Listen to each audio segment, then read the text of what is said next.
I think when people can't see a vision that you're explaining to them because they're not capable of seeing visions, then it's very difficult to sort of like tell somebody, I got this, until you've worked with them for a long time. Do you have any kind of rituals that you do to keep yourself grounded or, on track with your projects?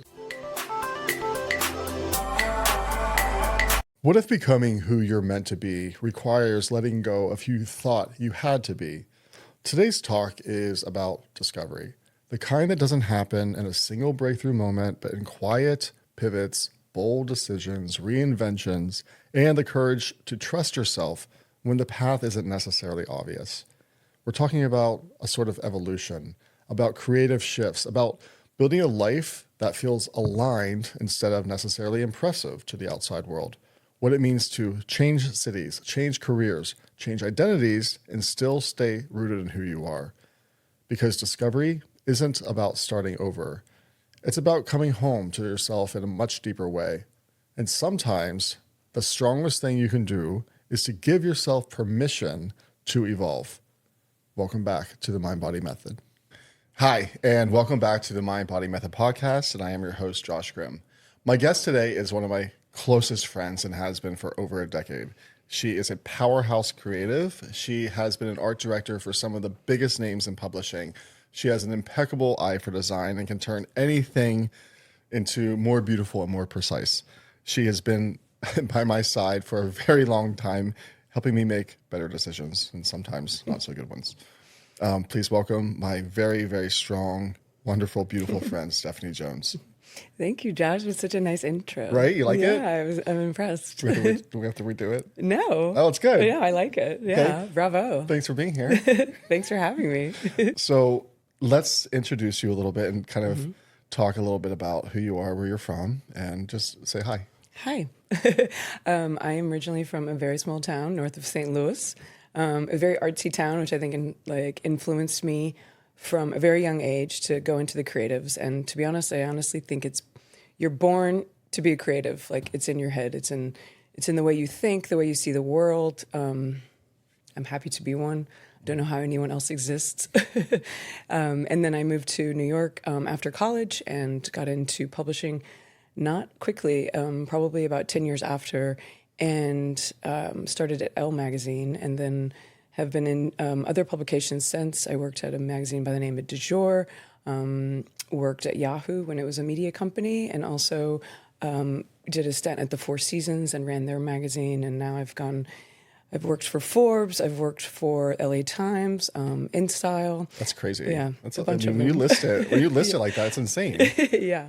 I've been very lucky, but it's also a hustle. Like, being a creative is definitely, not for the faint of heart. So being like who you are, is it more freelance work, or is it that you are someone that is working for these companies or for these magazines and things like that?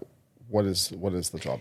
So now it's become a gig economy. It's not, you sign up for a job and you get to keep it for, 50 years or even let's say 5. It seems like the jobs have become shorter or quicker. There's more chaos in corporations. And the creative is always the one to be affected. And so I've found myself in doing these little sort of, contracts that have added up to having been able to touch a lot of different major companies, which has been nice for my portfolio and also my experience, just based off of, I have a portfolio that has a lot of major names. I am moving myself towards more of an in-house position. But that being said, I've really enjoyed working for different companies because it sort of broadens your horizons and also just allows you to see the world from a different, perspective. I mean, you worked at some pretty big names at the beginning of your career, right? I mean, was that always kind of like a goal, or did it kind of fall into your lap, or how? Yeah, a friend of mine had a job at Elle. Annie Ladina, she was a great stylist, and she got me my foot in the door and sort of. I come from a design background, but it was always art first. And so I went right into digital design when it was like old web. And so I got to really hone my craft at that job because it was like 2010. So I would work on these little posters for a week, and then they would be posted for, let's say another week. And then they would go away, which was kind of weird just based off of the fact that you wanted to keep them. So I started like a Tumblr and was like holding on to all my little posters. And, you know, if I couldn't figure something out, I would go to YouTube and really try to figure out how to do it. Like, how do I make a style of Warhol? And then I was handed a bucket of assets that were so beautiful. So I would have like runways and like, you know, professionally shot images. And and it was a palette for me. And I got to slice and dice and like put them back together and create something new from them.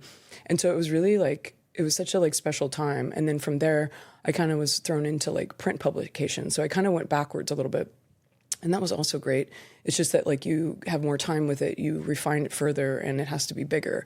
And so there's like some limitations there. So I've kind of spent my career like straddling this line from digital to print, and you know, even now I still work at a print publication. You know, I do digital as well. Digital never will go away, let's be honest. So Well, so you said that, you know, you were born a creative. Yeah. I mean, what does that feel like when you're growing up and trying to make a decision about like what you want to do with your career? Is it like well, I came from a family of bankers. Yeah. So it was you know, to this day, I think my father's trying to push me into real estate.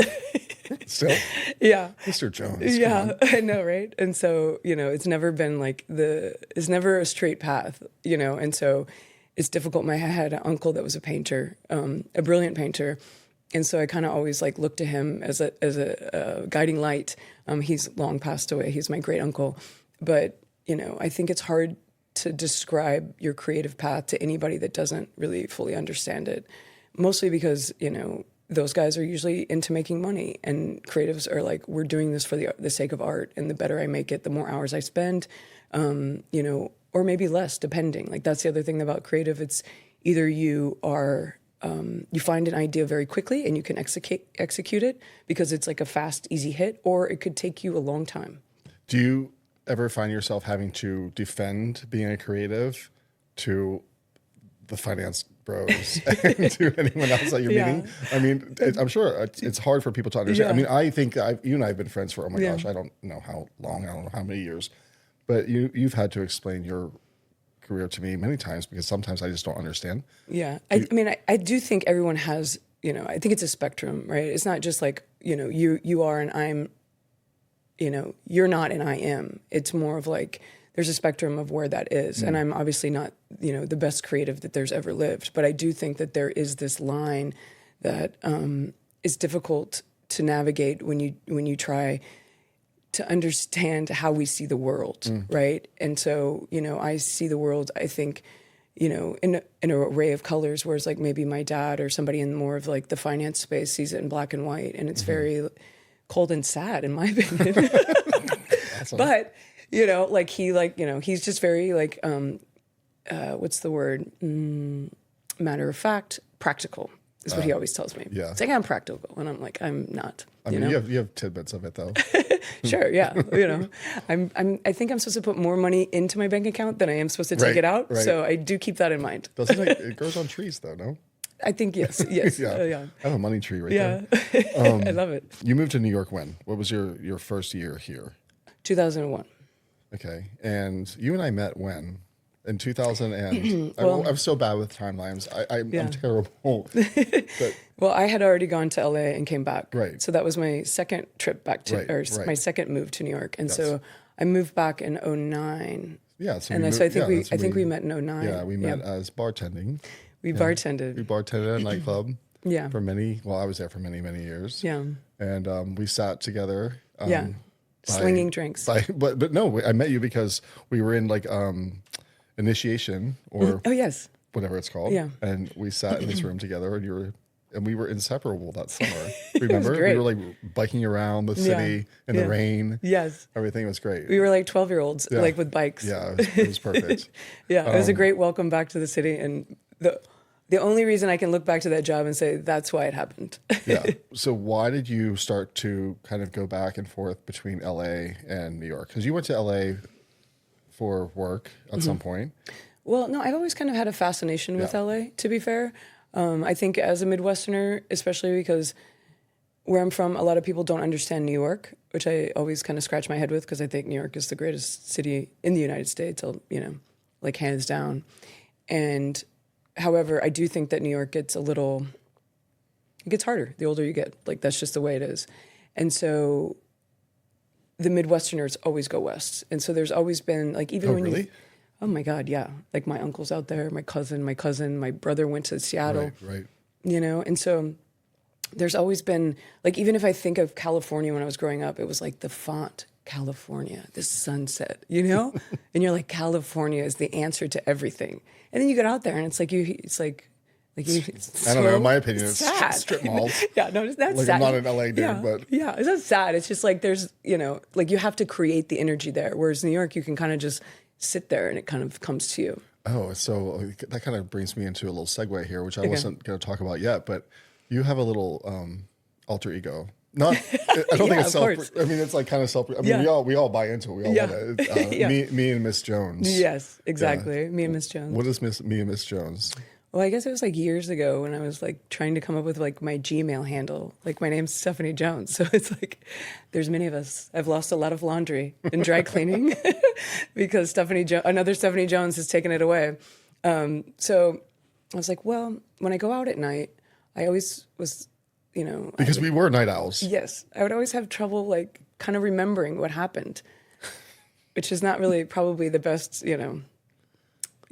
case of I was in our young. 20s, whatever. I was young, yeah. Yeah. And then so I would be like, I would meet people the next day that I had met previously, and I was like, oh yes, you must have met Miss Jones. I don't know. I have no idea. And so it became like me is me, and then Miss Jones is, her. I mean, basically, you're sitting here in jeans and a sweatshirt. Yeah. This is me. Yeah, this is And Miss Stephanie. Jones looks amazing. I mean, I've never met her, really. yeah, we all have. Your experience in LA, what made you decide that you wanted to come back to New York a little bit and like kind of dip your toes back into the city? I think a big part of it was that the creative for me is out here. I'm not in sort of the movie business. I'm in publishing. Publishing, the mecca is New York City for publishing. There's definitely, publishing out there, but it's more movie business. And I've been in more of like the fashion sort of lifestyle. That was a lot of it. But the other part was I had an apartment that came due. And so you can't lose your apartment in New York. I mean, you work so hard for it. Right, You chip away at that stone. exactly. So it's like so important to me. What does an art director actually do? Like if for the layman that doesn't really understand. Yeah. We take, a lot of times either we're brought in before assets are creative, and then we put a vision behind a production that might be happening, right? And then we either see that production through, depending on the creative director. Creative director, a lot of times I'll have a creative director who kind of oversees like a whole, more of the creative process in total. And then once those assets are created, we're handed them a bucket of assets, which I like to call, and we deal with copy. So it's a big funnel. So it's like you're dealing with copy, you're trying to understand the story, and you're also trying to understand the vision of that story. And then it all comes through you on the output. And so it's like, I have to put it together. I have to like really think it through. It's not just, you just throw it on a page. A lot of times I'm really trying to understand what the editor wants to say or what, the story is supposed to say and what's the quickest, fastest way to get to that execution. Are you super over analytical about your work as far as like when you're submitting a design or your projects and things like that? I wouldn't say analytical, or I'm not sure what you mean by that. I guess are you very overly critiquing your own work, or are you? Oh yeah, I mean, if it doesn't get through me, it doesn't, make the cut, kind of thing. It's like for me, it's like if it's not where I need it to be, I won't submit it. And so, it's like the most important thing when I think of design. It's like at the end of the day, if my name is on it, then it's like it has to be at a level that I'm approving of. And so it's weird because to me, it's like I can design very quickly and very fast, and it's like, okay, fine, shoot it out the door. But if it's something that has like an art feel behind it, like I go into a space that's like very different. And so, I mean, it's hard to define. I imagine anybody else that does sort of what I do can come to that. And it's also like depending on what I'm doing, it's like layout is one thing, asset creation is another, illustration is another. So there's different pockets that you can kind of go into. I kind of think that's like as a person who's actually like, let's say if I'm opening up a public magazine and I see it's a fashion magazine, or I'm opening up a car magazine or a magazine for hotels because you worked for the Four Seasons. For us as the reader, we're looking at those magazines because of the actual the topic of the magazine or whatever the magazine is for. Like I want to look at a car magazine. I want to look at a hotel magazine, but you can design for anything, right? So you don't really see it as You see it as the actual art itself. You're seeing it as actually just. Well, I think that it's like principles of design, right? So principles of design, I think, can go in any sort of context. So it's not, if you don't have experience per se in cars or experience in travel, but kerning, leading, and sort of hierarchy. I guess that's what I'm saying. It doesn't Yeah. matter to you. Like your mind doesn't. You don't see differently, right? No, it's like I'm just looking for, the best assets in order to create the page, or I'm looking for, what is the answer to this creative problem. Right. Did you, whenever you were younger, were there things that you did to prepare yourself, you think, for being this creative with design? I mean, was it like art school, art classes? Like, what did you do? Yeah, I had this teacher. So I went to a very small school, and I had a teacher. His name was Mr. Barnes, and I studied with him from kindergarten through high school. Like, it was the only art teacher. But I loved him. He was brilliant. And he was my favorite teacher, of course, because it was my favorite subject. And so that, I think, was like a great foundation, also coming from this very like artsy town in the middle of nowhere. Mm-hmm. And so I think anytime you're a kid and you're in the middle of nowhere, you go to an imagination, and you're not sort of like, sitting in front of a television all the time. Like, I'm running through a field and like, and sort of, playing with, grass and like looking at the trees and finding faces in the branches. Like, I remember doing that for hours when I was a kid. And so I think that definitely prepared me. And then I went to school for design, fine arts. And then when I came to New York, it was sort of, a different experience. And you're just sort of bombarded with, inspiration everywhere. Mm-hmm, mm-hmm. And so all of that, I think, adds up to like where I am now. Do you ever get presented a project or a job where you're like, I just have no idea what to do with this? Or is it some more difficult than others? Or yeah, right now I'm like dealing more in video. I haven't really dealt with video, especially just sort of like shooting and then also taking it and cutting it and putting it back together. I've done it for myself, but I haven't, had like a company being like, and when will you have this ready for me? And I'm like, let me work on that. Right. So, I think that, video is a different beast. I've done a lot of photoshopping and imagery and layout, but as we get in further and further and further into the digital space, video is so important. But also, like, being a creative kind of parallels with a words in my head, freedom. I'm not saying it because I'm not a creative, but as being a person that is a creative, like, you have the freedom to kind of work at your own pace, because like, you can't force a creative to just like work on a timeline sometimes, right? Because the process has to evolve. Well, I think, yeah. Well, I will say two things. One, I think you are a creative. I think that like what you do is very creative. It's not, it's not an Excel spreadsheet. Mm-hmm. And like I said, I think that there's people that have Excel spreadsheets that also paint on the side. I think everyone is capable of creativity. And then I think that the forcing of the deadline is where you get art goes into corporate. And when art goes into corporate, it almost, I don't want to say it ceases to become art, but there's a lot of hands involved. Mm-hmm. And so when that happens, you're forced to deliver. You as a person who's working in that space, getting paid for that, you want it to get to the point where it's the best possible case based off that timeline. So a lot of times you are leading up to a timeline and you're hoping that timeline is going to come and go, because there will be changes up to that point, because that's just sort of like what people do. Do you have some favorite work that you produced that like sticks in the front of your mind? I've had illustrations I've done, because I think that is where I can kind of merge or blend this sort of line between getting paid for something and also really, going into more of the fine arts where I can paint in Photoshop. Mm-hmm. It's not just, layout and, like what's the word count, like that sort of thing. Like you really can get in it and like tweak it to the point where it feels like, you're in a studio. Do you ever feel, because I know you so much, since I know you so personally, and I know you're always working, you're always on your computer, you're always designing. What is your burnout like? What is your, where is the level of burnout? Let's see, right now, man, I think at some point you just have to keep going. I was an athlete in college, and it's like, when you're at I ran the 400, and when you hit the 300, that you have 100 left, but that's still a fourth of the race. You just have, when you burn out, you have hopefully submitted. And if you haven't, you will kill yourself until you do. and it's, you know, I don't want to say it's shit, but it is Right. absolutely that. I mean, your work ethic is so strong, and you work to the bone, which I love and admire so much. And I think that you and I probably have always kind of aligned ourselves Yeah, a little bit totally. because of our personalities that way.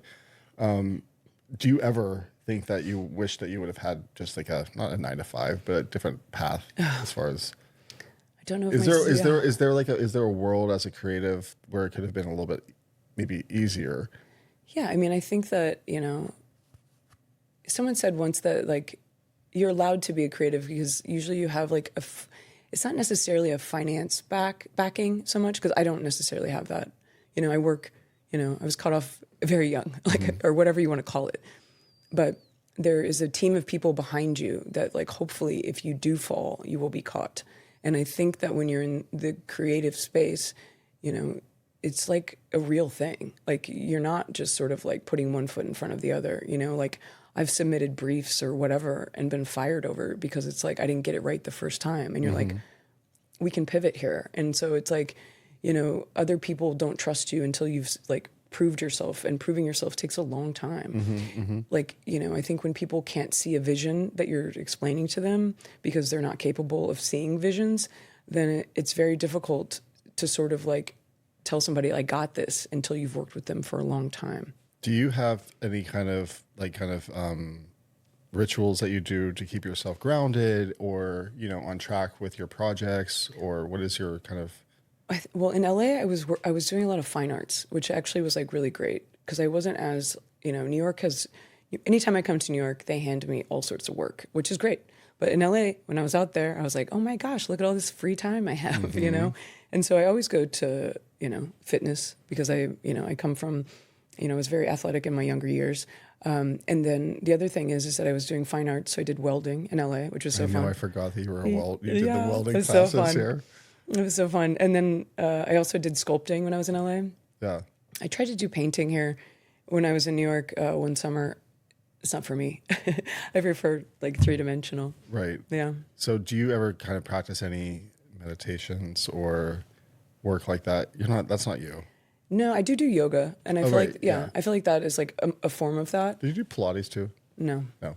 No, hot yoga is usually where I find, like, I haven't really found much like love of Pilates. What is your fitness routine? I mean, because you're in shape. You always look so fantastic. What is your?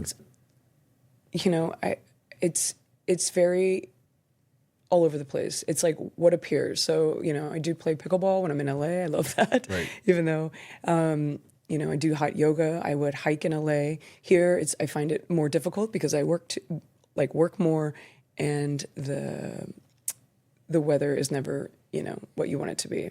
So I have some weights at the house. I do that kind of stuff. Yeah. But in terms of like, you know, I'm lucky because I reap what I sow. And, you know, I worked out, you know, every day for most of my life up until I was 23 and like at a high level, you know, so I feel like I've got a lot of that still. And so anytime I go back, it's like very quick for me to like get back in shape.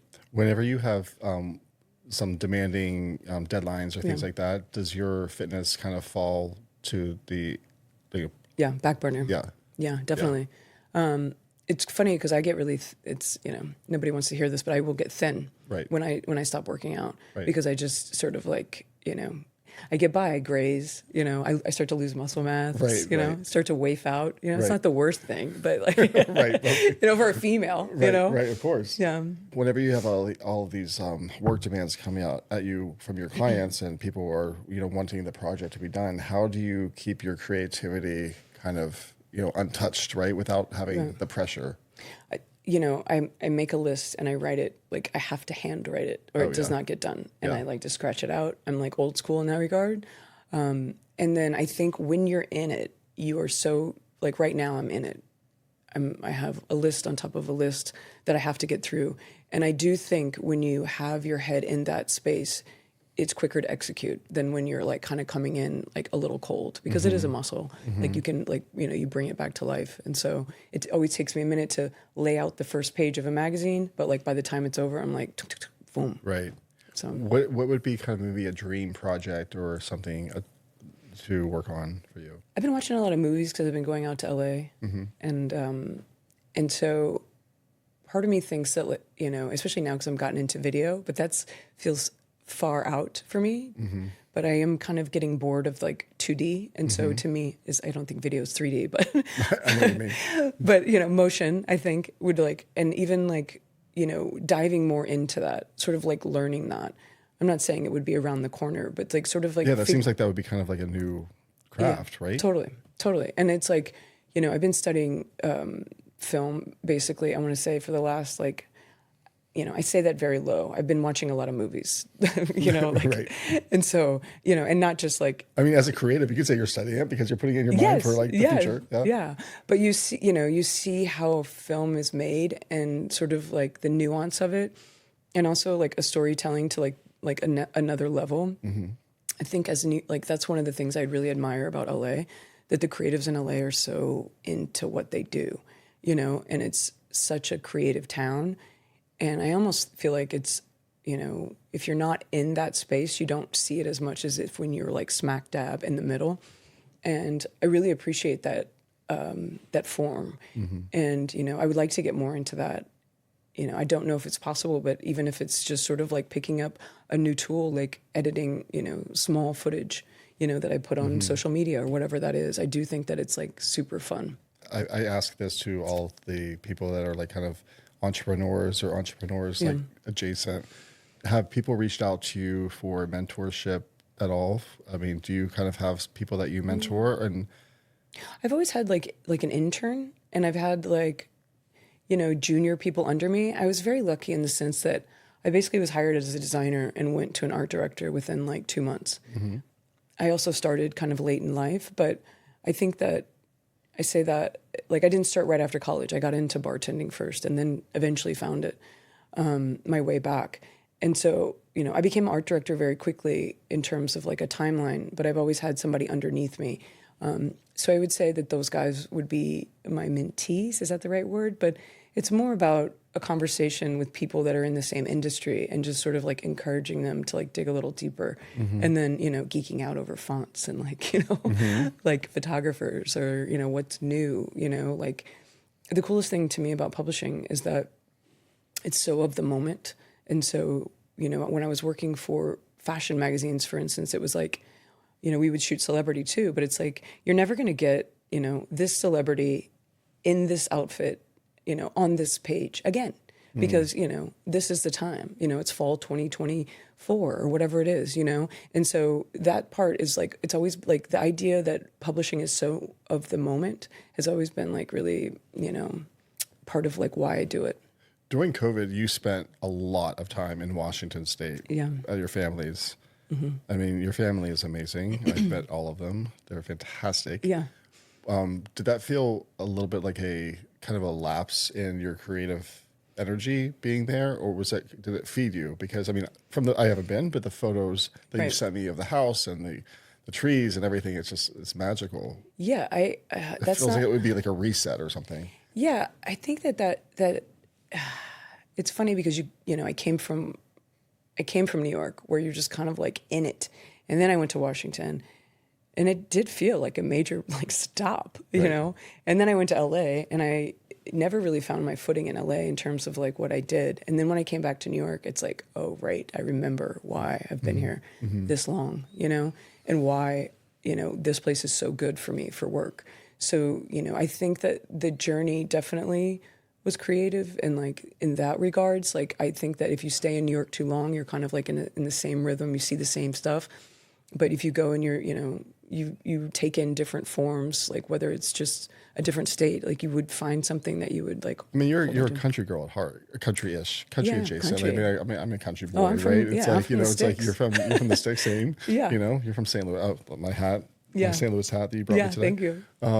But I remember just whenever you were in Washington and the days that we would FaceTime, and you would be out there like kind of like I don't know if it was chopping wood. I wouldn't say chopping wood, but maybe you would like be moving logs. I don't know, like chopping and chipping, doing things. Right. I mean, I feel like that stuff is always so energetically resounding. I just think it's so good for the soul. Yeah, I mean, I miss that a lot. I think one of the things that you get out there is time, and you don't get that here. And so you get time and space, and those are two. So you're not Miss Jones out there. You're me. Yeah, you're me. Not me, but right. As far as me and Miss. Yeah, you get time and space, and so I built my portfolio when I was out Yeah. there, and like had time to really like wrangle all my like work and try to figure out what that meant in terms of like how to put it together. Right. And that, that was great. But it's definitely, I think, also, just being a human during that time was like, just kind of confusing. You and I both think that New York City is one of the greatest cities in the world. I mean, I don't have that feeling where people kind of curse at it and get mad at it all the time. I think I just kind of let it slip by. I mean, I still believe in New York. Will you always have a place here? Oh, that's like a hard pressing question. That's the plan. I feel like that is the plan. And I'm investing in my apartment right now in order to like get it to where I feel, like it's perfect, and to me, if I let that go, it feels like something of, for me is gone, because I do feel like when I came back to my apartment, it was like, I remember thinking, I was like, wow. It's a sanctuary. Yeah. I was like, wow, I can't believe that this is here. Because I rented it for like 2 years. And I was like, oh my God, like past life me set this up for me now. Right. Yeah. And it felt really like, I don't know, it was like a moment. Right. I mean, do you think that we're going to be 80s? Definitely. Here in New York City? Definitely. I mean, can we have a house somewhere else? Yeah. Yeah. All the above. Like we need a couple. I mean, maybe not can't be just here. These no. walls. No, definitely not. Going into the future, what do you think with your work? I mean, is there something that you really want to create that you haven't even tapped into besides working in with film and things like that? Is there something that you see? Yeah, it's weird. It's like I keep like, I scroll down like various social media avenues, and they're like, if you don't know where you're going, you're on the right path. And I'm I like, like that. This is great. Perfect for me. Perfect. Because it's like, I'm like, I've been putting one foot in front of the other for like 5 years. And so I'm like, I think now it's, I have clients and that sort of thing. And I feel like more secure because I'm back in New York. I didn't feel as secure in LA in that regards. But I think you just have to like keep pushing forward, Right. And I think that you're such a quiet strength. Quieter now as we've gotten older. Yeah. Obviously, it was a little bit more abrasive when we were younger, perhaps. My temper, it's gone. I don't have it anymore. I know, it's just like serenity now. Serenity now. I think it'd be fun to do a little bit of a rapid fire. Okay. Do you know what that is? Yeah, like I just shoot it back with one word. Yeah. What is one thing that you always notice first in a room? The most handsome man. Wow, okay. All right, same. What is a design trend that you secretly hate? There's so many. Give us two. Bad design. It's everywhere. It's like, I think it's like, sorry, I'm not supposed to, it's like, Whatever. I think one of the reasons I went into the field I went into because I was just like, it's so easy to fix. It's like, it's in my, it's like there's people that come here for certain reasons. And I really do think. I mean, if you look at a page, is it like, does your eye go to the fonts? Does your eye go to? It's the whole thing. Like, it depends what's bad about it. I'm like, oh, what is that photo? Yeah. Okay. What is a habit that keeps you sane? Probably living alone. Oh my gosh, I love, right? Yeah. I know, that's why I love a long distance anything. Totally. Yeah. What is one thing that you're currently working on internally? I would say getting back to sort of pre-COVID self.